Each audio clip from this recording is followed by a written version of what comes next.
So I'm Diane Sullivan, and I work in market access and patient strategies. I lead a team of people who call on the top 1,000 customers in the United States, those who pay for healthcare, employers, and the government, the intermediaries, so the insurers, the PBMs, health systems, the largest, most integrated health systems in the U.S., particularly those who are taking on risk around pharmaceuticals and medical benefits, and then those who distribute and dispense our medicines. These are all business-to-business relationships, so my team does not work with any prescribers of our medicines, so they're all arrangements that we have to make our products available to patients.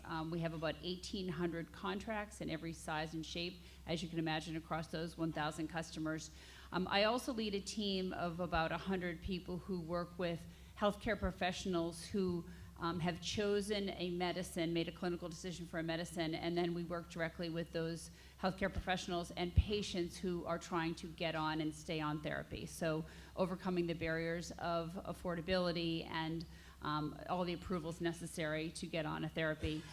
We cover the whole portfolio, so cardiovascular, diabetic patients, diabetic patients, respiratory, so COPD and asthma, and cancer therapies. We have a large, very positive and exciting portfolio around some of the specialty products coming to the market.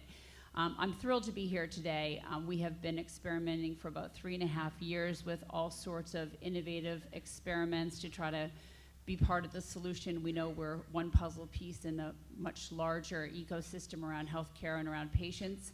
But because patients for my team are the beginning, middle, and end of the strategy, everything that we do begins with the patient.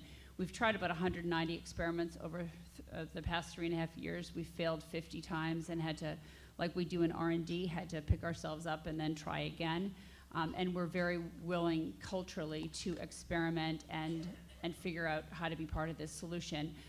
We have entered into 12 innovative agreements across multiple therapeutic areas and with health systems, PBMs, and health plans, as well as one that we're engaged in that will be the 13th with a distribution and dispensing opportunity to try to go out there and figure out what a value-based agreement would look like. And I'm excited to talk more about what do we define as value. And for us, it's really trying to work together to find the right patient, to reduce churn, and to help the patient figure out what is their diagnosis.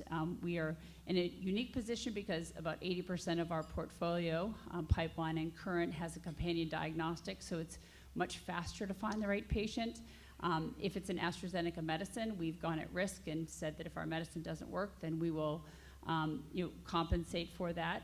And then also working with every stakeholder in the system to figure out, help that patient get on and stay on therapy. So adherence is a huge issue for our partners in health insurance. And so how do we help that patient really understand their disease and how important therapy is?